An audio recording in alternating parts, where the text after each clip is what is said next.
Chapter 6 under writing. तो आज के वीडियो में हम चर्चा करेंगे कि इंश्योरेंस में अंडर राइटिंग किस तरह से की जाती है, यानी कि इंश्योरेंस को किस तरह से किया जाता है। इसी टॉपिक के ऊपर आज के इस चैप्टर में हम लोग विस्तार पूर्वक बात करेंगे। तो देखते रहिए बीमा साथी। मैं हूँ आबाद खान। आज का जो टॉपिक है अंडर राइटिंग, इसमें हम क्या क्या सीखने वाले हैं, क्या क्या समझने वाले हैं। Understand the concept of under writing. जो अंडर राइटिंग का जो ओवरऑल कॉन्सेप्ट क्या है उसको समझेंगे। Examine the under writing process. Under writing का जो प्रोसेस है उसको समझने की कोशिश करेंगे। रिस्क शेयरिंग क्या है इसको जानेंगे, और रिस्क मैनेजमेंट और उसके जो स्टेप्स हैं उन सबको आज के इस चैप्टर में हम लोग कवर करेंगे। इंश्योरेंस कंपनी की इनकम क्या है?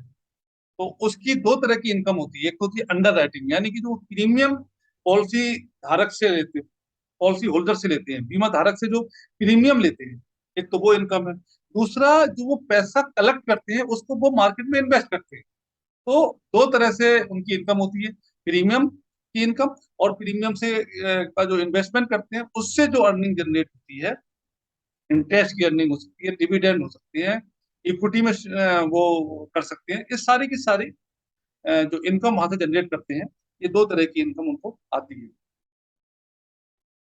फिर अंडर राइटिंग में सबसे पहले क्या होता है? रिस्क एवोल्यूशन, यानी रिस्क एक्सपोजर। जो भी कोई प्रपोजल अंडर राइटर के पास आता है तो सबसे पहले वो ये देखता है कि इसमें रिस्क कैसा है, यानी रिस्क को आइडेंटिफाई करता है। फिर रिस्क को एवेल्युएट करता है, समझने की कोशिश करता है कि रिस्क किस तरह का हो सकता है। फिर उसके पास दो ऑप्शन होते हैं, या तो वो रिस्क को एक्सेप्ट करेगा या रिस्क को रिजेक्ट करेगा। If accepted, how much coverage for insured. अगर वो रिस्क को एक्सेप्ट करता है, यानी कि इंश्योरेंस करने के लिए हामी भरता है, तो फिर वो ये देखेगा कि कितना कवरेज इंश्योरेंस को इंश्योर्ड को देना है, यानी कि बीमा धारक को कितना कवरेज देना है, कितना डिडक्टिबल रखना है, कितने परसेंट पे जाके उसको सेटलमेंट करना है। तो वो चीजें वो वहां पे डिसाइड करेगा। और ये जो रिस्क है जो वो अंडर राइट करना चाह रहा है, इस पर कितना प्रीमियम वो कलेक्ट करेगा। तो ये भी इस प्रोसेस का एक हिस्सा है। फिर अगला क्या होता है उसका काम? Company protection for bad risk. एक अंडर राइटर का ये भी एक काम होता है कि कोई ऐसे रिस्क अंडर राइट ना कर ले जिससे कि कंपनी का बहुत बड़ा लॉस हो जाए। तो उससे भी कंपनी को बचाने की जिम्मेदारी अंडर राइटर की। The underwriters maxim theory, यानी कि अंडर राइटर जो है वो किस सिद्धांतों पे, किन किन सिद्धांतों पे काम करते हैं? maintain a regular review of the existing portfolio rates and terms to ensure that the insurer, तो एग्जिस्टिंग पोर्टफोलियो है तो उसने ऑलरेडी इंश्योरेंस कर लिया है, उसको रेगुलर उसको रिव्यू करता है, मंथली बेसिस पे, क्वार्टरली बेसिस पे उसको रिव्यू करता है। क्या इंश्योर करने के लिए, क्या समझने के लिए? अचीव मैक्सिमम प्रॉफिटेबिलिटी, कि जो पोर्टफोलियो उसने अंडर राइट किया है उससे मैक्सिमम प्रॉफिट कंपनी को आना चाहिए। अंडर राइटिंग प्रोसेस का एक ये भी उसकी जिम्मेदारी है कि जो क्वालिटी बिजनेस है वो कहीं लूज ना हो जाए, यानी कि वो ऐसे टर्म्स कंडीशन ना डिफाइन कर दे कि कोई दूसरी इंश्योरेंस कंपनी उस बिजनेस को अंडरराइट कर ले और ये रह जाए। तो क्वालिटी बिजनेस को लूज ना कर दे, खो ना दे, ये भी उसकी जिम्मेदारी है। जो पुअर क्वालिटी बिजनेस है, यानी कि जो इंफीरियर टाइप का रिस्क है, उसको अंडरराइट करते वक्त क्या उसने प्रॉपर प्रीमियम लिया है, ये भी जिम्मेदारी अंडरराइटिंग की है। Obtain quality new business at term which are design to contribute to profit. जो न्यू बिजनेस है, जो क्वालिटी बिजनेस है, उसको अच्छी टर्म्स कंडीशन पर, उसकी जो टर्म्स कंडीशन है बेटर पेमेंट डिजाइन करके उसको लेना है, ताकि वो जो प्रॉफिट है कंपनी का उसमें कंट्रीब्यूट करे।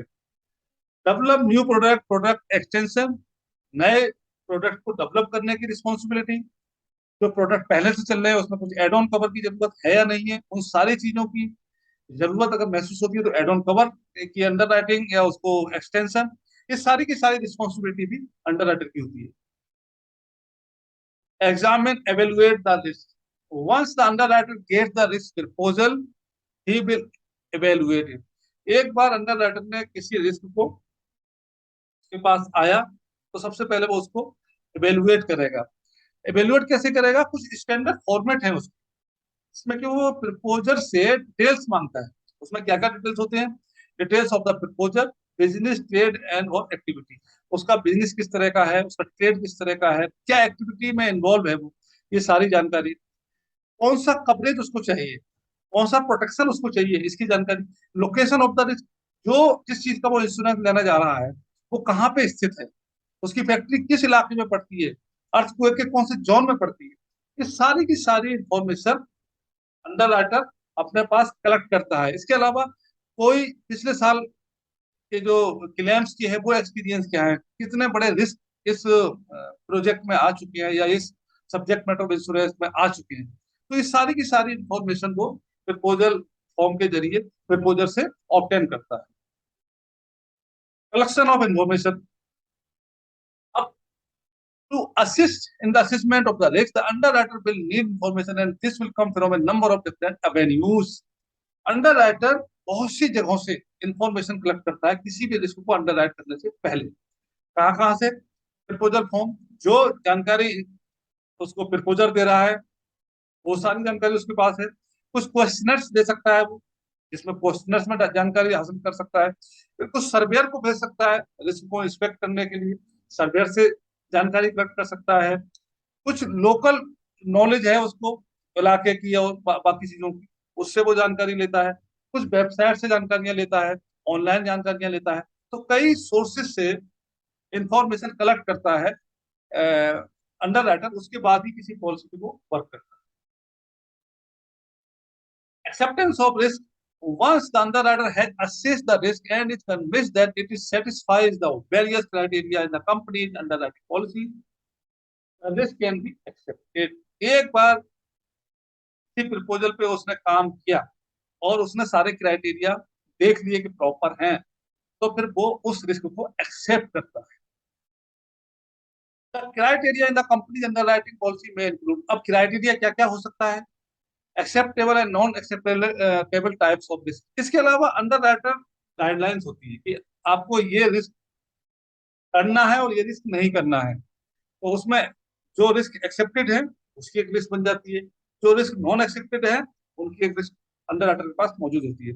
जोग्राफिकल लिमिटेशन, कुछ इलाकों में किसी चीज का इंश्योरेंस वो लोग करते हैं, किसी दूसरे इलाके में उस चीज का इंश्योरेंस वो नहीं करते हैं। जैसे अर्थक्वेक का कोई खतरनाक वाला जोन है तो वहां पे वो उस तरह का रिस्क नहीं लेगा। अकुमुलेशन हजार, तो ऐसा तो नहीं कि बहुत ज्यादा हमने अकुमुलेट कर दिया हो, चीजों का समूह बना दिया हो और उसकी वजह से कोई रिस्क वहां पे दिख रहा हो। लिमिट्स ऑफ इंडेमनिटी, और लिमिट ऑफ इंडेमनिटी भी वो रखते हैं कि भाई इससे ज्यादा अगर कोई रिस्क होगा तो हम अंडर राइट नहीं करेंगे। तो ये सारे पैरामीटर्स वो पहले से ही predefine underwriting guideline में दे के रखते हैं ताकि अंडर राइटर को कोई प्रॉब्लम ना हो। Policy terms and condition. अब उसमें पॉलिसी टर्म्स एंड कंडीशन भी डिजाइन करनी है, उसमें क्या क्या डिजाइन करना है अंडर राइटर को, कि डिडक्टिबल कितना होगा, पॉलिसी में कितना एक्सेस रखना है, वारंटीज, उसकी वारंटीज, फिर एक्सक्लूजन क्या क्या रखना है, फिर उसकी प्राइसिंग, कितना पैसा प्रीमियम के रूप में लेना है, और फिर मैनेजिंग एक्सपोजर, जो उसने रिस्क अंडर राइट किया है उसको उसे प्रॉपर मैनेज भी करना है। File and use. File and use क्या है कि कोई भी प्रोडक्ट जब मार्केट में उतारती है इंश्योरेंस कंपनी तो उससे पहले उसको आईआरडीए को भेजा जाता है। आईआरडीए को सारे टर्म्स कंडीशन सारा लिटरेचर भेजा जाता है कि ये प्रोडक्ट हम मार्केट में लॉन्च करने वाले हैं। The insurance must satisfy the IRDA under A number of headings including.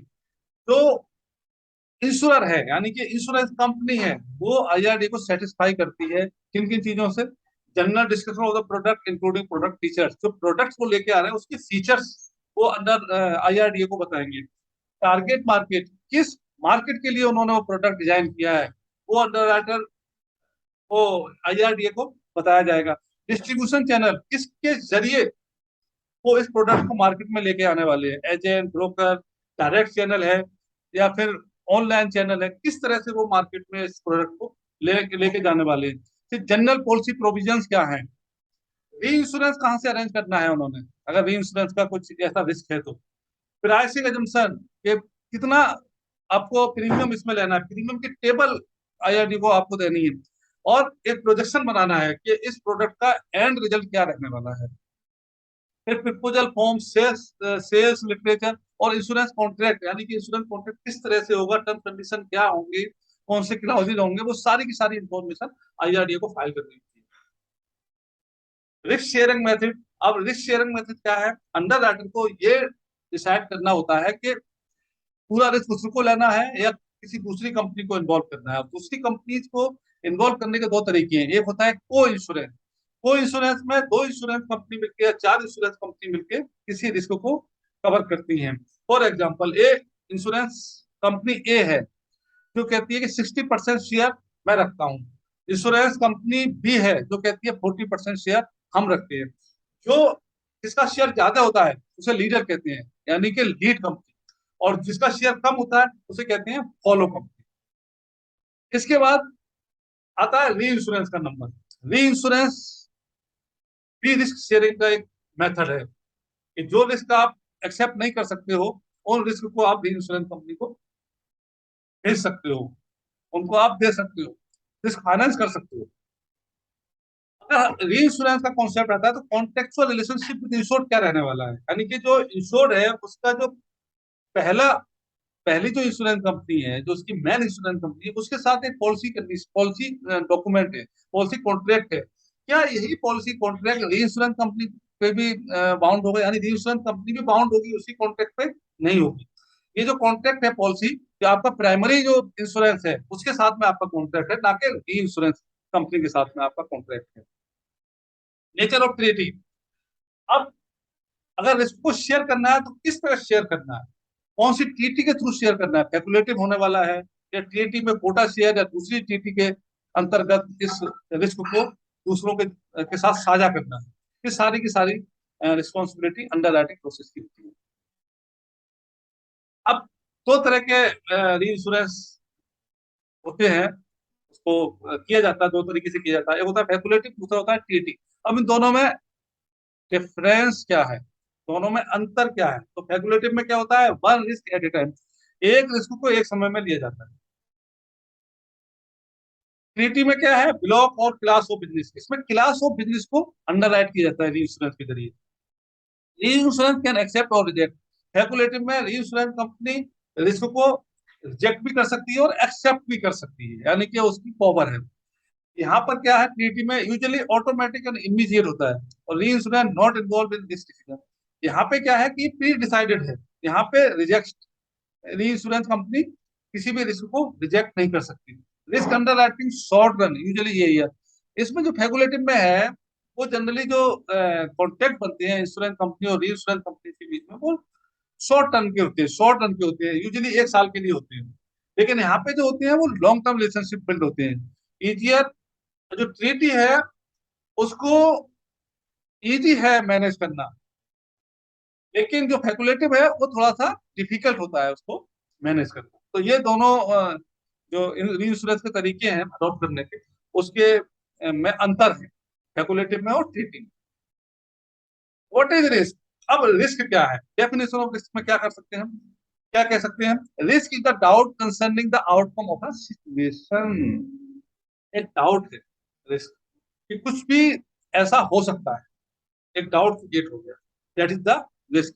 Risk is unpredictable ability, क्या होता है उसके बारे में पता नहीं होता है, कोई भी अनुमान नहीं लगा सकते आप कि रिस्क होगा नहीं होगा, कोई लॉस होगा नहीं होगा, अर्थक्वेक आएगा नहीं आएगा, घर में आग लगेगी नहीं लगेगी, आपको नहीं पता होता है। अनसर्टेनिटी, अनिश्चितता होती है। Risk is uncertainty as to the outcome of a loss, तो लॉस का आउटकम है, यानी कि लॉस का जो नतीजा है, यानी कितने वैल्यू का लॉस होने वाला है, वो भी पता नहीं होता है, वो भी अनसर्टेन है। Risk is the chance of a loss, loss होने के चांस को भी रिस्क कहा जाता है, यानी कि लॉस बाई चांस ही होता है, वो भी रिस्क है। रिस्क मैनेजमेंट की बात करते हैं। अब अंडर राइटिंग का ये भी एक बहुत बड़ा पार्ट है कि रिस्क को मैनेज कैसे करना है। तो सबसे पहले तो आइडेंटिफिकेशन, कि रिस्क को आइडेंटिफाई किया जाए।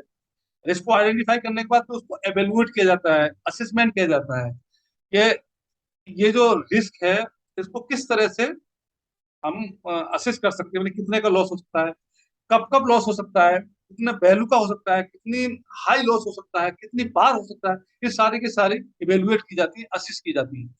फिर इसको क्या प्रिवेंट कर सकती है, इसको क्या इस लॉस को रिड्यूस किया जा सकता है। फॉर एग्जाम्पल फायर अलार्म लगा देते हैं फैक्ट्री में कि कभी अगर फायर होगी अलार्म बजेगा, जल्दी से उसको बुझा दिया जाएगा।